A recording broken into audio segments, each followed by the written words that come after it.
Hello friends, నేనండి మీ గోదావరి అబ్బాయిని. RR Godavari Telugu మన యూట్యూబ్ ఛానల్. ఫ్రెండ్స్, ఈరోజు నేను నేపాల్ హిమాలయాలలో ఎత్తైన కొండ మీద ఉన్న అతి పురాతనమైన ముక్తినాథ్ దేవాలయానికి అయితే రావడం జరిగిందండి.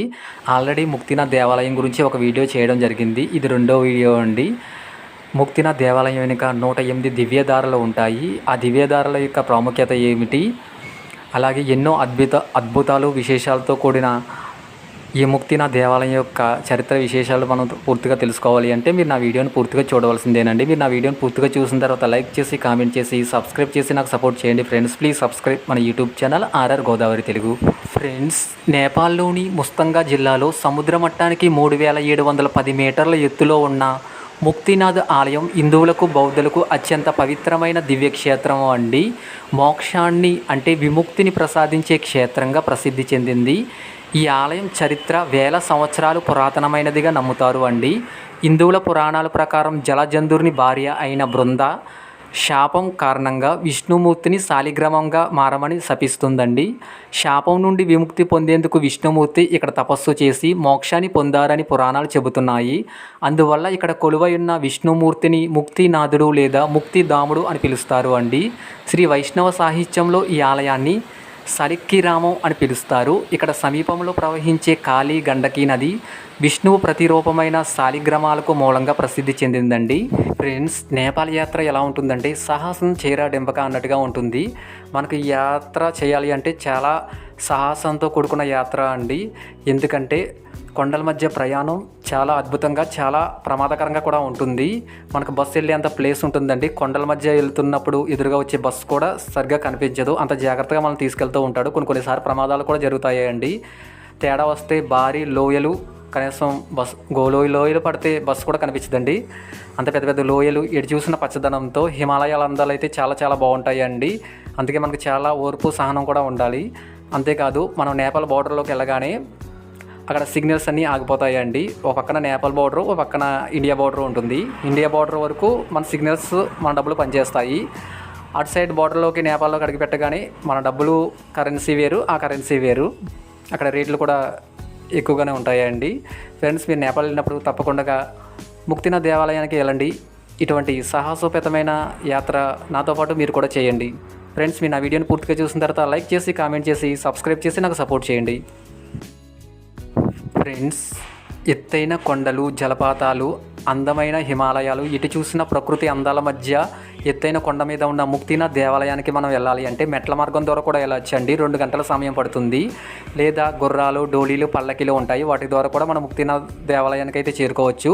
అక్కడ విపరీతమైన చలి అయితే ఉంటుందండి. అక్కడ నీరు శరీరం గడ్డకట్టే అంత విధంగా అక్కడ చల్లని నీరు అయితే ఉంటుంది. అయితే ముక్తినాథ్ దేవాలయానికి వెళ్ళిన ప్రతి ఒక్కరికి చిన్న డౌట్ అయితే ఉంటుంది.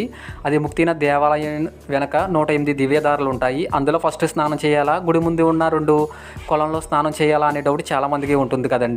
ఆ విషయాన్ని కూడా మన వీడియోలో మీరు చూద్దాం. ఇప్పుడు మీరు నా వీడియోని పూర్తిగా చూసిన తర్వాత లైక్ చేసి, కామెంట్ చేసి, సబ్స్క్రైబ్ చేసి నాకు సపోర్ట్ చేయండి ఫ్రెండ్స్. ప్లీజ్ సబ్స్క్రైబ్ మన YouTube channel RR Godavari Telugu.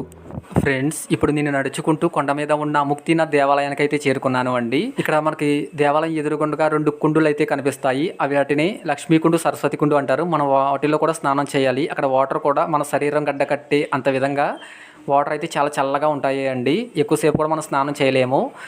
ఇక్కడ మనకు కనిపిస్తున్న దేవాలయమే ముక్తినాథ్ దేవాలయం అండి. ఇప్పుడు గుడి వెనకాల నుండి మొత్తం అంతా చూపిస్తాను. నాతో పాటు మీరు కూడా చూడండి.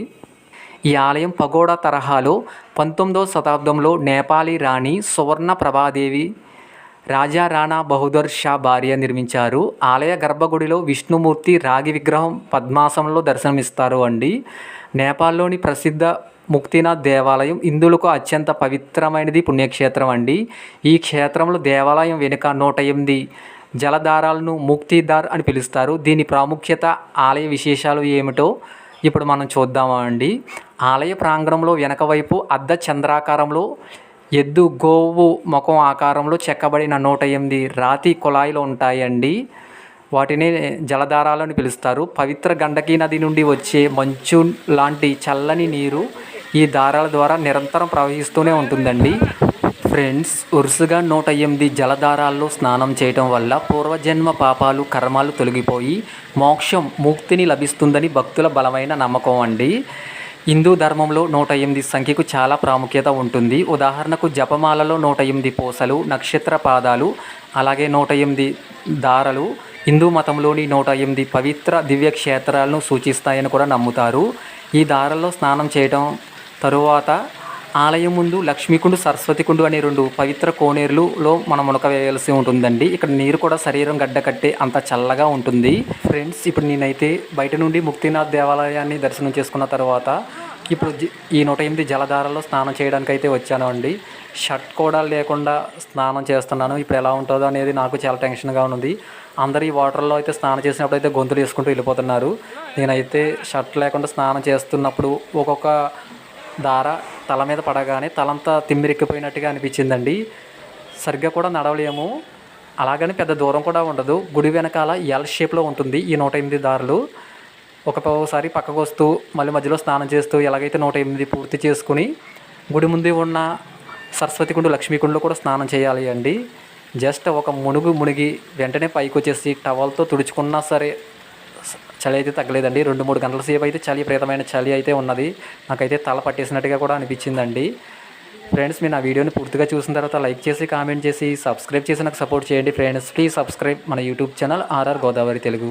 108 జలధారాలు అలాగే లక్ష్మీకుండ, సరస్వతి కుండలో స్నానం చేసిన తర్వాత వెంటనే స్వామివారి దర్శనానికి అయితే వెళ్ళాను అండి. 1 గంట టైం పట్టింది. జనం కూడా చాలా ఎక్కువ మంది ఉన్నారు. దర్శనం కూడా చాలా అద్భుతంగా జరిగిందండి. ఫ్రెండ్స్, మీరు నా వీడియోని పూర్తిగా చూసిన తర్వాత లైక్ చేసి, కామెంట్ చేసి, సబ్స్క్రైబ్ చేయండి ఫ్రెండ్స్. ప్లీజ్ సబ్స్క్రైబ్ మన YouTube channel RR Godavari Telugu.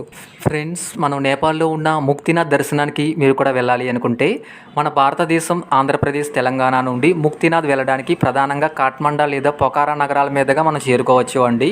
మన ఫ్లైట్కి వెళ్ళాలి అంటే హైదరాబాద్, చెన్నై, కాఠ్మండా మొదట విమానంలో నేపాల్ రాజధాని కాఠ్మండాకు మనం చేరుకోవాలి. పొఖారా నుండి జోమ్సమ్ అనే ప్రాంతానికి మనం చేరుకోవాలి. అక్కడ చిన్న చిన్న విమానాలు నడుస్తాయి అండి.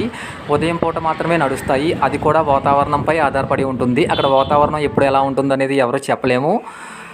కాబట్టి మన వాతావరణం బాగుంటే మనం సురక్షితంగా మనం అయితే చేరుకోవచ్చు అండి. విమానాశ్రయం నుండి లోకల్ జీపులు మనం ప్రయాణం చేస్తే 2 గంటల్లో ముక్తినాథ్ ఆలయం దగ్గరలోకి అయితే మనం చేరుకుంటాము. అక్కడ నుండి పైకి డోలీలు, గుర్రాలు లేదా మనం నడిచైనా సరే ముక్తినాథ్ కొండపైకి అయితే చేరుకోవచ్చు అండి. ఫ్రెండ్స్, నా వీడియోని మీరు పూర్తిగా చూసిన తర్వాత లైక్ చేసి, కామెంట్ చేసి, సబ్స్క్రైబ్ చేసి నాకు సపోర్ట్ చేయండి ఫ్రెండ్స్. ప్లీజ్ సబ్స్క్రైబ్ మన YouTube channel RR Godavari Telugu. Friends, మనం ముక్తినాథ్ దేవాలయానికి వెళ్ళడానికి మరొక మార్గం ట్రైన్ మార్గం అండి. మనం సులభంగా ముక్తినాథ్ చేరుకోవచ్చు. మన భారతదేశం గోరఖ్పూర్, ఉత్తరప్రదేశ్ వరకు మనం ట్రైన్లో వెళ్ళి అక్కడ నుండి నేపాల్ సరిహద్దు సోనాలి బార్డర్ దాటి భైరవ చేరుకోవాలి అండి. అక్కడ నుండి జీప్లు, బస్సులు, కార్లు, ప్రైవేటు వాహనాలు అందుబాటులో ఉంటాయి. నేపాల్ బార్డర్ దగ్గర చెకింగ్ ఉంటుందండి. కొండల మధ్య ప్రయాణం చాలా ఆహ్లాదకరంగా ఉంటుంది. సుమారు 10 గంటల్లో మనం ముక్తినాథ్ చేరుకోవచ్చు అండి. ఫ్రెండ్స్, భారతీయులకు నేపాల్ వెళ్ళడానికి వీసా అవసరం లేదు. కానీ గుర్తింపు card, voter ID card, Aadhaar card లేదా పాస్పోర్ట్ ఏదైనా సరే ఒక ఐడి ప్రూఫ్స్ అంటూ ఉండాలి అండి. ఆధార్ కార్డు ఉంటే సరిపోతుంది. ఫ్రెండ్స్, మనం నేపాల్ వెళ్ళడానికి ఉత్తమమైన సమయం ఏంటో ఇప్పుడు చూద్దాం. మార్చి నుండి జూన్ వరకు వసంతకాలం మరియు సెప్టెంబర్ నుండి నవంబర్ వరకు శరద్ ఋతువు దర్శనానికి అనుకూలమైన సమయం అండి. వర్షాకాలంలో కొండ చర్యలు విరిగిపడి ప్రమాదం ఉన్నందున జూలై, ఆగస్టులో ప్రయాణం విరమించడం మంచిది అండి. ఇది చాలా ఎత్తైన ప్రాంతం కాబట్టి ఆక్సిజన్ స్థాయి చాలా తక్కువగా ఉంటాయి అండి. అందువల్ల శ్వాసకోశ సమస్యలు ఉన్నవారు తగు జాగ్రత్తలు తీసుకుని మనం ప్రయాణం చేయడం మంచిది. అవసరమైన మెడిసిన్తో పాటు రబ్బులు, స్వెటర్లు, కొన్ని ట్యాబ్లెట్స్ తెచ్చుకోవడం మరీ మంచిది అండి. ఫ్రెండ్స్, మీరు నేపాల్ వెళ్ళినప్పుడు తప్పకుండా ముక్తినాథ్ దేవాలయానికి వెళ్ళండి. ఫ్రెండ్స్, మీరు నా వీడియోని పూర్తిగా చూసిన తర్వాత లైక్ చేసి, కామెంట్ చేసి, సబ్స్క్రైబ్ చేసి నాకు సపోర్ట్ చేయండి ఫ్రెండ్స్. ప్లీజ్ సబ్స్క్రైబ్ మన YouTube channel RR Godavari Telugu.